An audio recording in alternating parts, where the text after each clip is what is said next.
आदिवासी असल में यहाँ का ओरिजिनल रेसिडेंट है। इसका नाम ही आदि है, आदिवासी, इंडिजीनियस है। लेकिन भारत सरकार उसको इंडिजीनियस नहीं मानती। आज तक भारत सरकार का कंसिस्टेंटली दुनिया के जितने भी फोरम हैं उसके ऊपर यह स्टैंड रहा कि भारत में कोई आदिवासी नहीं है, कोई इंडिजीनियस नहीं है। सरकार किसी की भी हो, 1951 से लेकर आज तक की सरकारें का यही स्टैंड है। थोड़ा बहुत इसमें सुधार आया। 5 जनवरी 2011 में सुप्रीम कोर्ट का एक जजमेंट आया और उस जजमेंट में 2 जजेस, एक उसमें मार्कंडेय काटजू, शायद उनको भी हम इनवाइट करने वाले थे आज के लिए लेकिन नहीं हो पाया। तो मार्कंडेय काटजू और ज्ञानसुधा मिश्रा, ये 2 जजों ने एक जजमेंट देते वक्त कहा कि यहाँ का आदिवासी है वो असली मूल निवासी है, वो इंडिजीनियस क्लास है। इसके बावजूद वर्तमान भारत की सरकार आदिवासी को आदिवासी नहीं मानती। मुसलमानों के साथ ये दिक्कत नहीं, उनको मुसलमान मानती तो है, आदिवासी को आदिवासी नहीं मानती। आदिवासी का अलग डी क्लास किया जाता है कि जो जंगल में रहता है वो आदिवासी, और इसीलिए आरएसएस बीजेपी की उनके लिए टर्मिनोलॉजी है वो वनवासी।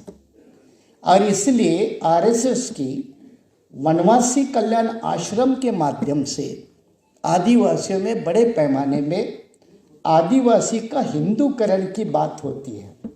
ये मुद्दा बहुत ज़रूरी है और ये बहुजन समाज के तबकों को समझना ज़रूरी है। आदिवासी का कोई लीगली धर्म नहीं है, उसको निसर्ग पूजक कहा जाता है।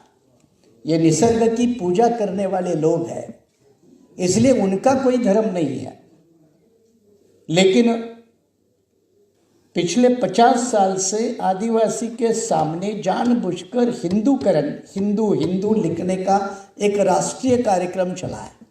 चाहे मामला जनगणना का हो, चाहे इवन बर्थ सर्टिफिकेट या इवन हॉस्पिटल में एडमिशन होता है तो अगर दाढ़ी वाला आदमी नहीं है तो वो हिंदू है, ये समझकर लिखा जाता है।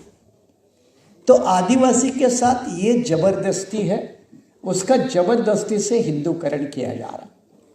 अब उस हिंदूकरण को बढ़ावा देने के लिए जो मुसलमान के साथ जुड़ा हुआ एक मुद्दा है वो आदिवासी के साथ जुड़ा है। मुसलमानों के साथ कौन सा मुद्दा जुड़ा है या क्रिश्चियन के साथ कौन सा जुड़ा है, वो है धर्म परिवर्तन कानून को बंदी या कानूनी बंदी। वर्तमान सरकार की ये नीति रही है कि लगभग 10 से 11 राज्यों में कन्वर्जन को इस सरकार ने पाबंदी लगाई है। वर्तमान केंद्र की सरकार ने पाबंदी लगाई है। अब ये सिर्फ क्रिश्चियन, ईसाई या मुस्लिम इनके लिए नहीं है, अब ये आदिवासी के ऊपर भी लगाने जा रहा है, क्योंकि आदिवासी के भी कई धर्मांतर हुए हैं। कई आदिवासी क्रिश्चियन बने हैं, कई आदिवासी मुस्लिम बने हैं। और इसलिए आप जानते हैं कि लक्षद्वीप से चुनकर जाने वाले पीएम शहीद साहब जो स्पीकर रहे काफ़ी लंबे समय तक लोकसभा के, he was by birth tribal, आदिवासी थे। आदिवासी रिजर्व सीट से चुन के आते थे, लेकिन धर्म के हिसाब से वो इस्लाम को कबूल करने वाले थे। अब वर्तमान सरकार की ये नीति है कि अगर कोई आदिवासी इस्लाम, ईसाई या और कोई रिलीजन अपनाएगा तो वो आदिवासी नहीं रहेगा। ये बहुत बड़ा गंभीर और चैलेंजेबल इशू है। एक तो इससे क्या होता है, उसके ऊपर अपने आप एंटी कन्वर्जन लॉ लागू होता है, धर्मांतर बंदी का कानून अपने आप उसके ऊपर लागू होता है। दूसरी बात, उसको हिंदूकरण के फोल्ड में रखना ताकि वो बाहर ना जा सके। और तीसरी बात, ये बड़ी गंभीर वाली बात है कि आज जो देश की आदिवासी जनसंख्या है वो 8.6 है, 2011 के सेंसस के मुताबिक 8.6, और आदिवासी बाहुल पूरे देश के लगभग 8 या 9 स्टेट्स है। नॉर्थ ईस्टर्न का आदिवासी अलग है और राजस्थान, महाराष्ट्र, गुजरात ये बॉर्डर का आदिवासी अलग है। और इसीलिए इन आदिवासी का बिखराव करने के लिए बीजेपी क्या करने जा रही है? बीजेपी आदिवासी के लिए डीलिस्टिंग पॉलिसी लाने वाली है। डीलिस्टिंग, हालांकि अभी तक ये पॉलिसी नहीं आई है, लेकिन वो बीजेपी का एजेंडा है। जैसे ओबीसी के 2 टुकड़े हो चुके हैं सैनी साहब, ओबीसी के मंडल कमीशन के जजमेंट के माध्यम से 2 टुकड़े हो चुके हैं, एक फॉरवर्ड ओबीसी और बैकवर्ड ओबीसी। अब ओबीसी के और 4 टुकड़े करने हैं केंद्र सरकार को, इसलिए रोहिणी कमीशन है। तो आदिवासी के और टुकड़े हो जाएंगे। शेड्यूल कास्ट और शेड्यूल ट्राइब ये इकट्ठा आ रहा था संवैधानिक अधिकार या आरक्षण की हिफाजत करने के लिए, उसको अब फिर बाइफरकेट करने में सरकार लगी है। इसलिए क्लासिफिकेशन और सब क्लासिफिकेशन का मामला आया, जो सुप्रीम कोर्ट ने 1996 में चिन्नया नाम के जजमेंट में नकार दिया था। अब उसको सुप्रीम कोर्ट ने अभी अगस्त 2024 में उसको रेटिफाई किया, क्योंकि वो केंद्र सरकार की पॉलिसी है, वर्तमान बीजेपी सरकार की वो पॉलिसी है।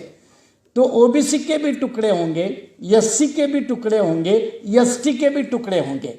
तो हम जो इकट्ठा बनने में लगे हैं देश भर में, उसको तोड़ने में सरकार लगी है। ये बड़े मुद्दे को समझने की ज़रूरत है। और इस दिशा में ये आदिवासी को तोड़ने का काम डीलिस्टिंग के माध्यम से होगा।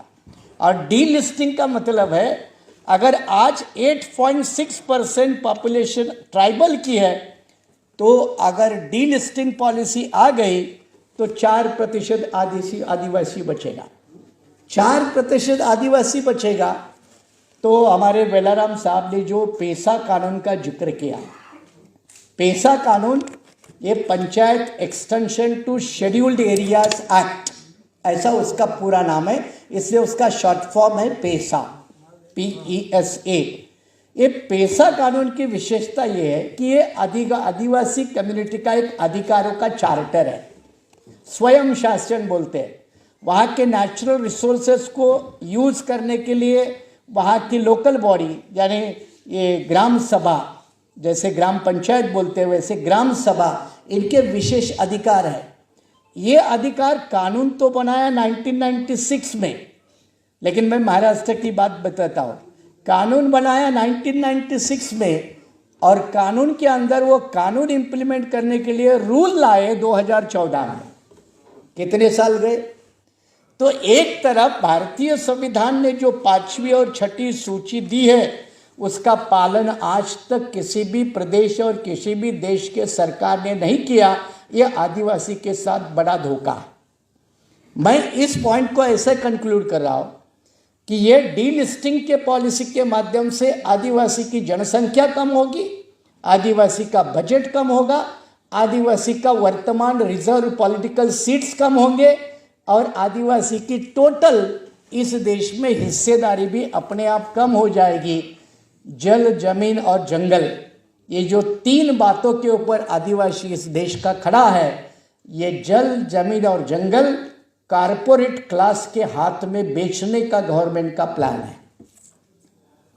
ये कारपोरेट को बेचने का, क्योंकि डेवलपमेंट के नाम पे लैंड एक्विजिशन अगर होती है तो सबसे प्रभावित होता है वो ट्राइबल होता है, 2 नंबर पे होता है वो शेड्यूल कास्ट होता है, 3 नंबर पे होता है वो बैकवर्ड होता है, और माइनॉरिटी का 4था नंबर अफेक्टेड लोकल में आता है, प्रोजेक्ट अफेक्टेड लोकल में।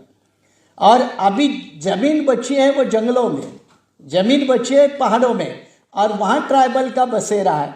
तो वहाँ से ट्राइबल डिस्प्लेसमेंट भी हो जाएगा, शहरों की तकर मजबूर जाने के लिए होगा, और शहरों के गंदे नाले गटर के किनारे में झोपड़ों में रहने के लिए मजबूर होना पड़ेगा। ये डिस्प्लेसमेंट ऑफ द ट्राइबल, ये भी एक सबसे बड़ा इशू है। इन नीति को समझते हैं तो अगले 2 मुद्दे मैं आपको समझा रहा हूँ, वो है देश का ट्राइबल, एक तरफ पुलिस और एक तरफ नक्सल, इन दोनों के बीच में पिसता है। मैं महाराष्ट्र से आता हूँ, गढ़चिरोली जिला आप जानते हैं, very famous for Naxal activity and tribal dominance. मैं आपको बताऊँ प्रैक्टिकली, वहाँ के कुछ गांवों को गांव में जाने के लिए, अशोक जी, गांव में जाने के लिए पुलिस की परमिशन लिए बगैर मैं गांव में नहीं जा सकता। अब मुझे बताओ ये कौन सी हालत है? अकेले गढ़चिरौली जैसे जिले में बरसात में लगभग 250 गांव दुनिया से कटे रहते हैं, उनका कोई ताल्लुकात नहीं होता दुनिया से। ये अकेली गढ़चिरौली मतलब महाराष्ट्र की हालत नहीं है, कई जिलों की हालत है। और वहां नक्सलवाद जो पलपता है, तो नक्सलवाद को मुकाबला करने के लिए पॉलिसी किस तरह से बनाई, और उसका उदाहरण है छत्तीसगढ़। सलवा जुडुम का मॉडल मालूम है। सलवा जुडुम में भी अनट्रेन अनस्किल्ड यंग 15-20 साल के लड़कों को पुलिस में भर्ती किया जाना और उसको नक्सल के सामने खड़ा कर देना। ये क्या है? ये कौन सी बर्बरता है? मामला सुप्रीम कोर्ट तक गया, सुप्रीम कोर्ट ने डायरेक्शन दिए, लेकिन मैं आपको बता रहा हूं क्योंकि मैं लॉ का प्रोफेसर भी रहा हूं, एडवोकेट भी हूं, एक भी डायरेक्शन सुप्रीम कोर्ट का फॉलो नहीं हुआ। तो ये आदिवासी के साथ जो बर्बरता है उसका लिमिट नहीं है। मुसलमानों के साथ चलो ये धर्म का मामला है, मजहब का मामला है, मान सम्मान की लड़ाई है, लेकिन आदिवासी के लिए यह अस्तित्व की लड़ाई है। मान सम्मान तो अगली स्टेज है, वो बचेगा तो मान सम्मान। इसलिए आदिवासी बिल्कुल एक्सटिंक्शन, खत्म होने के रोड पे खड़ा है। और आदिवासी का मुद्दा ना दलित आंदोलन में प्रोमिनेंटली उठकर खड़ा होता है, ना ओबीसी आंदोलन में उठकर खड़ा होता है, ना मुस्लिम या माइनॉरिटी आंदोलन में खड़ा होता है। और हमारी ये सबकी तरफ से कोशिश होनी चाहिए कि पिटे पिटाई तो शरीफ सभी है, कोई 50 साल से पीटा है, कोई 500 साल से पीटा है, कोई 5000 साल वाला पीटने का रिकॉर्ड बनाने वाला है। तो ये सारे पीटने वाले जब एक इकट्ठे होंगे तो जो पीटता है उसके साले की जमकर पिटाई करेंगे। अब इसके लिए सुख दुख तो बांटना होगा, समझना होगा।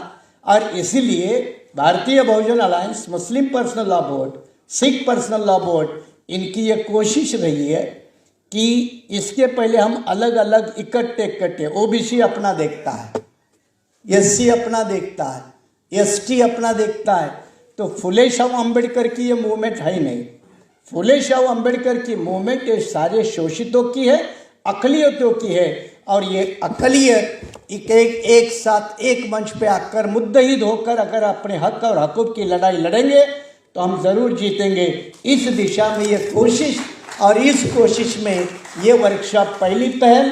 मैंने कहा कि अगले 3 वर्कशॉप है और फिर महाराष्ट्र के देश के कोने कोने में ये वर्कशॉप होने जा रहा है। उसी की एक कड़ी आज आपके सामने है। कम समय में मैंने अपनी बातें रखी है, आपने शांति से सुना, शुक्रिया।